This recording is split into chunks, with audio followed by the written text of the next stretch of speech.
Candi Simping dan Raden Wijaya yang selalu terlupakan. Menurut Mas Anto sebagai Ketua Sulut Sukma, adakah yang perlu dikritisi terkait dengan Candi Simping dan Raden Wijaya saat ini? Ya, seperti yang kita obrolkan beberapa waktu yang lalu juga, waktu di Candi Simping, sejak kami berkegiatan di 2017 hingga sekarang, itu nampaknya juga masih belum seperti yang diharapkan. Jadi juga masyarakat Blitar sendiri juga masih, saya pikir juga masih banyak yang belum ngerti di mana letak Candi Simping. Nah, tentu kan juga nggak ngerti apa sih yang sejarah yang tersimpan di sana. Nah, padahal di sana kan pendarmaan pendiri kerajaan Majapahit. Kemudian kalau kita juga beberapa hari yang lalu itu juga kita mengikuti Hari Jadi Blitar. Hari Jadi Blitar ada ziarah leluhur sebelum puncak hari jadi. Nah, itu kalau saya lihat juga Candi Simping dilupakan juga ya. Ya, itu sayangnya seperti itu. Jadi nampaknya juga beberapa pihak kelupaan. Jadi saya sempat ya menyinggung di status saya pribadi. Jadi kenapa sih tidak ada kunjungan ke Candi Simping ziarahnya? Padahal kan ada di beberapa tempat yang disiarahi menjelang hari jadi itu. Nah, mungkin beberapa teman yang lihat status saya berpikir, ngapain sih orang ini kok berkekeh gitu pengen Candi Simping dikunjungin jadi salah satu tempat untuk disiarahi. Jadi gini, kalau menurut saya nih, Hari Jadi Blitar tanggal 5 Agustus itu kan dasarnya dari Prasasti Balitar 1. Ya. Nah, Prasasti Balitar 1 itu yang mengeluarkan itu Raja Jayanegara. Nah, Raja Jayanegara itu raja kedua kerajaan Majapahit, putranya Raden Wijaya. Ya kan? Jadi kan ya nggak ada salahnya kalau kemudian kita salah satu tempat yang disiarahi itu ya Candi Simping. Itu menurut saya semacam itu. Terus adakah saran untuk pemerintah daerah dalam hal ini Pemkab Blitar dan Pemkot Blitar untuk mungkinlah ada kunjungan ke sana seperti itu? Ya, harapan saya mulai kita gulirkan bareng-bareng untuk kemudian coba deh kalau misalnya pada saat hari jadi itu juga itu jadi salah satu tempat yang dikunjungi. Jadi kan orang juga akan mulai ngerti, masyarakat juga akan mulai ngerti bahwa ya inilah pendarmaan pendiri kerajaan Majapahit. Artinya ada ziarah leluhur ke Candi Simping ya menjelang hari jadi itu. Harapan saya begitu. Harapannya Mas Anto seperti itu. Terus kemarin Pak Suhendro Winarso dalam statement wawancaranya menyatakan bahwa dulu memang Blitar ini daerah perdikannya Majapahit ya. Seperti itu Mas Anto. Banyak tempat di Blitar iya. Jadi bahkan tidak hanya Majapahit ya. Kalau kita lihat lagi dari beberapa prasasti itu, ada prasasti Genu itu ditemukan di sekitar Jiwut. Jadi itu wilayah Sima lah. Kemudian ada prasasti Padelegan itu yang ditemukan di Pikatan. Jadi ada beberapa tempat di Blitar itu yang memang sudah jadi wilayah Sima, bebas pajak di situ. Nah, itu artinya sudah ada peradaban di Blitar.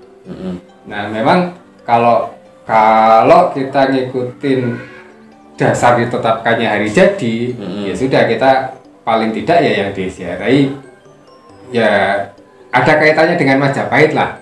Ya, ya tidak harus ke Trowulan. Ya kan? Kenapa harus jauh-jauh ke Trowulan kalau pendarmaan pendiri kerajaan Majapahit ada di Blitar? Kan lebih dekat. lebih dekat gitu. Jadi artinya memang keterkaitan antara Blitar dengan Majapahit itu memang tidak bisa dipisahkan ya Mas Anto ya? Iya, tidak bisa dipisahkan. Tidak bisa dipisahkan. Terus artinya memang ini kita menyarankan saja ya kepada pemerintah daerah, bukan mengkritik, bukan kita.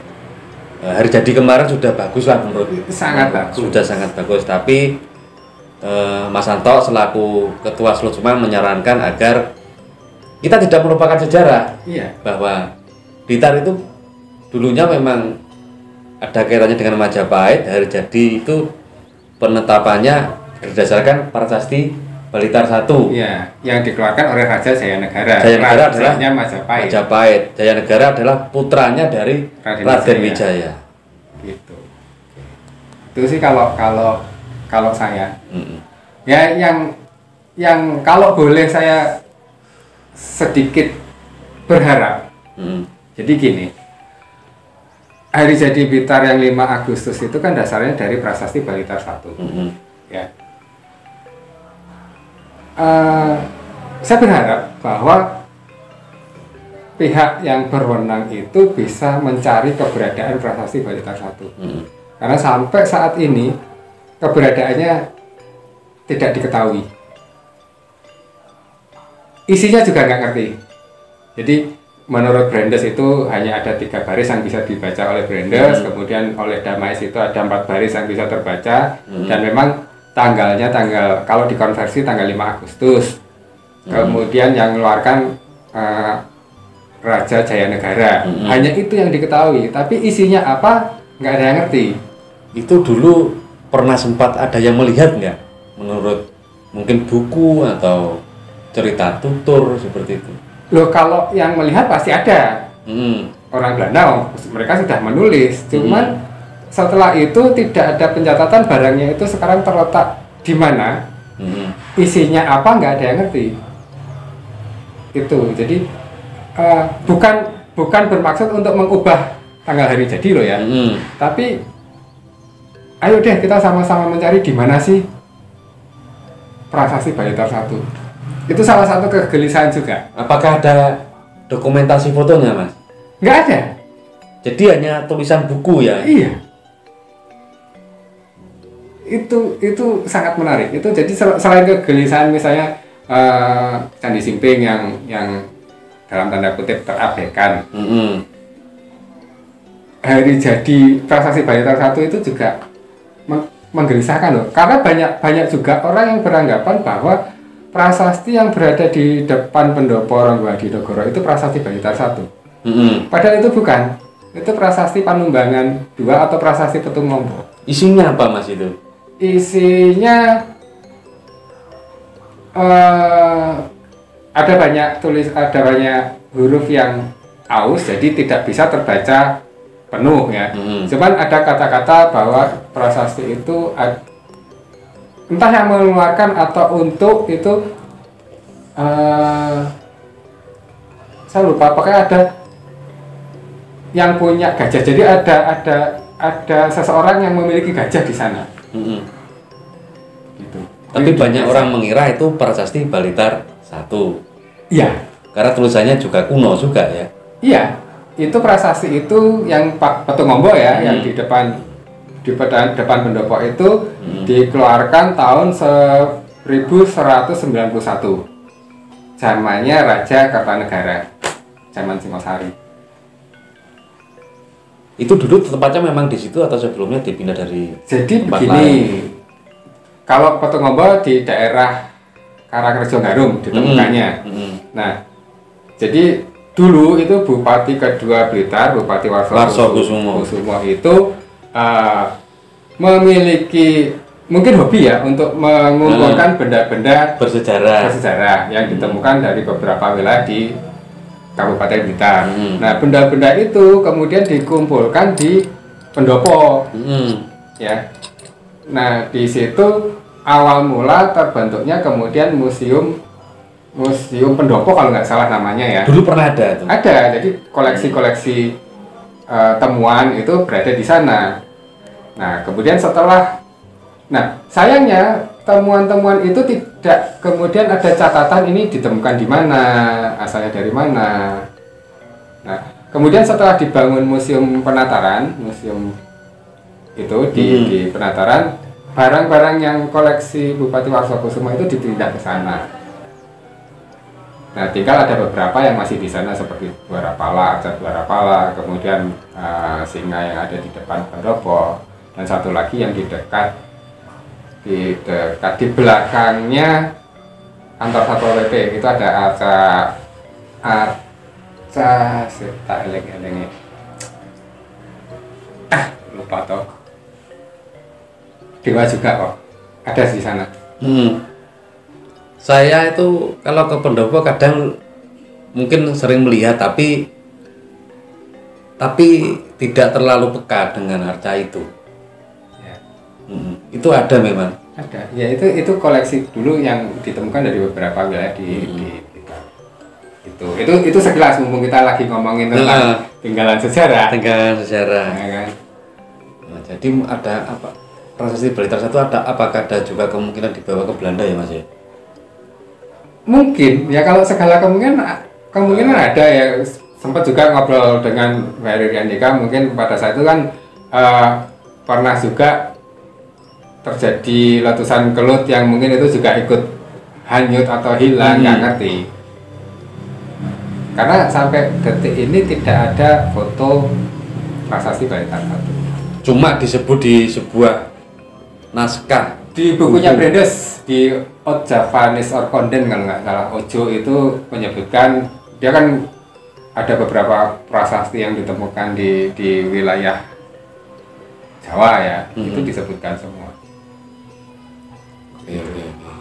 Terus mungkin ini mumpung lagi ngomongin Simping Mas, nanti mungkin dan di Simping kan menurut saya kita sering booming hilang lagi, muncul hilang lagi. Yang harus dilakukan ke depan apa Mas? Kira-kira gerakan apa yang mungkin bisa agar Simping ini tidak dilupakan? Harapan saya sebenarnya ya dari masyarakat sekitar dulu untuk kemudian ngeluluri lah. Jadi berusaha mengenalkan. Jadi masyarakat sekitar dulu ya, masyarakat Sumberjatinya dulu. Tapi kalau misalnya kayak saya dari luar kan ya juga terbatas waktu, tenaga untuk kemudian selalu nge-up ya. Jadi ya di momen-momen tertentu lah, misalnya kayak G3K misalnya, ketika bola kelapa, kemudian kalau ada temen yang pengen ngerti baru saya nganterin ke sana, cerita seperti apa sih Candi Simping. Ya harapannya masyarakat dulu, masyarakat sekitar yang lebih memahami tentang itu. Sumberjati. Iya, masyarakat Sumberjatinya dulu. Dan terdekat ada Getih Getah ya Mas ya? Ya, 17 November nanti. Nanti kira-kira temanya akan seperti apa Mas Getih Getah nanti? Untuk tahun ini? Di temanya itu nanti terserah teman-teman panitia ya, sudah ada panitianya ya. Kalau usulan Mas Anto mungkin? Kalau usulan saya, temanya biar mudah itu ngambil sengkalan. Jadi tahu ya sengkalan ya. Jadi misalnya sekarang tahun 2022 yang ngambil sengkalannya itu aja. 2022 itu nanti sengkalannya apa? Apa yang perlu disampaikan tentang Simping dan Raden Wijaya mungkin? Ya, satu kata terakhir untuk video ini mungkin.